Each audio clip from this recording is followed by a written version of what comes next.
အားလုံးပဲမင်္ဂလာပါခင်ဗျာကျွန်တော်ရဲ့ The Secret of Nature Channel လေးကနေပြန်ပြီးတော့ကြိုဆိုလိုက်ပါတယ်ကျွန်တော်ဒီနေ့မျှဝေခြင်းတဲ့အကြောင်းအရာလေးကတော့ what is a mission ဆိုတာဘာလဲ mission ကကျွန်တော်တို့လူတူတယောက်ချင်းအတွက်အဖွဲ့အစည်းအတွက်ဘာလို့အရေးကြီးရလဲဆိုတာလေးကို sharing လေးလုပ်ပေးချင်ပါတယ် what is a mission ဆိုတာဘာလဲကျွန်တော်တို့မြန်မာလိုပြောမယ်ဆိုရင်တော့ it is what you are mission ဆိုတာ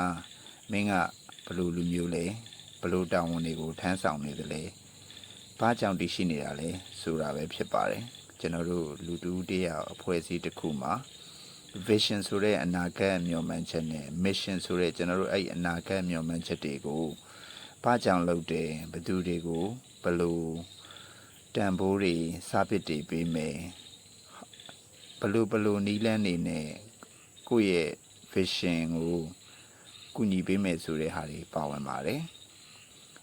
ဥပမာအခုကျွန်တော်တို့သုံးနေတဲ့ YouTube ရဲ့ mission ဆိုလို့ရှိရင် our mission is to get everyone a voice and show them the world YouTube ရဲ့ mission ကတော့ကျွန်တော်တို့ရဲ့အထူးတာဝန်ဟာဆိုလို့ရှိရင်လူတိုင်းကိုသူတို့ပြောချင်တဲ့စကားတွေကိုပြောဝင်ပေးထားပြီးတော့အဲ့ဒီပြောစကားတွေကိုကဘာကြီးကိုပြန်လဲပြသတာပဲဖြစ်ပါတယ်နောက်ပြီးတော့ TED ဆိုတဲ့ website လေးကို internet သုံးသူတော်တော်များများတော့သိကြမှာပါသူ့ရဲ့ mission ကတော့ our mission is to spread idea ကျွန်တော်တို့ဘဝမှာဖြတ်သန်းခဲ့ရတဲ့အတွေ့အကြုံ idea တွေအကြံဉာဏ်တွေကိုလူပေါင်းများစွာစီကိုပြန့်နှံ့သွားစေခြင်းနဲ့ရည်ရွယ်ချက်လေးတစ်ခုပဲဖြစ်ပါတယ်မိတ်ဆွေကျွန်တော်တို့လူသားတွေမှာလည်းလူတိုင်းအဖွဲ့အစည်းတိုင်းမှာ mission ဆိုတဲ့အထူးတာဝန်ခံယူချက်လေးရှိတင်ပါတယ်ဓမ္မသာကျွန်တော်တို့နေတဲ့လူမှုတိုင်းဝန်ပတ်ဝန်းကျင်ကဘာကြီးဟာပို့ပြီးတော့အေဂျင့်တာရလာမှာပဲဖြစ်ပါတယ်မိတ်ဆွေရဲ့ mission အောင်ပါများပါလဲနောက်ပြီးခန်း Academy ရဲ့ founder ဖြစ်တဲ့သူရဲ့mission ကတော့ our mission is to provide a free world class education for anyone and anywhere Khan Academy ရဲ့ mission ကတော့ကမ္ဘာ့ဆင်မီတဲ့ပညာရေးတစ်ခုကိုလူတိုင်းနေရာတိုင်းမှာသင်ဖို့လို့လွယ်ကူအောင်မို့လို့ဖန်တီးပေးထားတာပဲဖန်တီးပေးခြင်းပဲဖြစ်ပါတယ်ဒါကြောင့်မို့လို့ mission ဆိုတဲ့ကျွန်တော်တို့ခံယူချက်လေးဟာလူသားတိုင်းအတွက်အဖွဲ့အစည်းတိုင်းအတွက်အရေးကြီးတဲ့အခန်းကဏ္ဍကနေနေရာဆောင်ကနေပါဝင်နေတာပဲဖြစ်ပါတယ်ဥပမာအဖြစ်ကျွန်တော်တို့ဘုန်းကြီးတွေဆိုလို့ရှိရင်သူတို့ရဲ့ mission ကတော့သာသနာပြန်ပွားအောင်လုပ်ဖို့ပဲဖြစ်ပြီးတော့ကျွန်တော်တို့တောင်သူဦးကြီးတွေဆိုလို့ရှိရင်တော့စံရည်စပါးတွေပေါ်များအောင်ကောင်းမွန်စားအောင်ထုတ်လုပ်စိုက်ပျိုးပေးနေတာကဒါကသူတို့ရဲ့ mission ပဲဖြစ်ပါတယ်ကျွန်တော်တို့ဟာဘယ်လုပ်ငန်းကိုလုပ်သည်ဖြစ်စေ vision ဆိုတဲ့အနာဂတ်ရည်မှန်းချက်နဲ့ mission ဆိုတဲ့ကိုဘာကြောင့်ဒီလုပ်ငန်းကိုလုပ်ရတယ်ဘယ်သူတွေကိုကိုကဘယ်လိုကောင်းမွန်အောင် values တွေ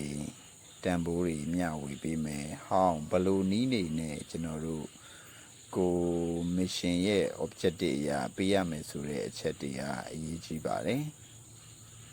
mission ကိုအဓိကနှစ်ချုပ်နေနဲ့ပြောရမယ်ဆိုလို့ရှိရင် your mission is why you exist ကျွန်တော်တို့ mission ဆိုတာကျွန်တော်တို့ဘယ်လုပ်ငန်းကိုပဲလုပ်လို့ဘာကြောင့်လုပ်ရတယ်ဘာကြောင့်တည်ရှိရတယ်ဆိုတော့တိကျသေးကြတဲ့ခိုင်မာတဲ့ရည်ရွယ်ချက်တစ်ခုကတော့ရှိရမှာဖြစ်ပါတယ်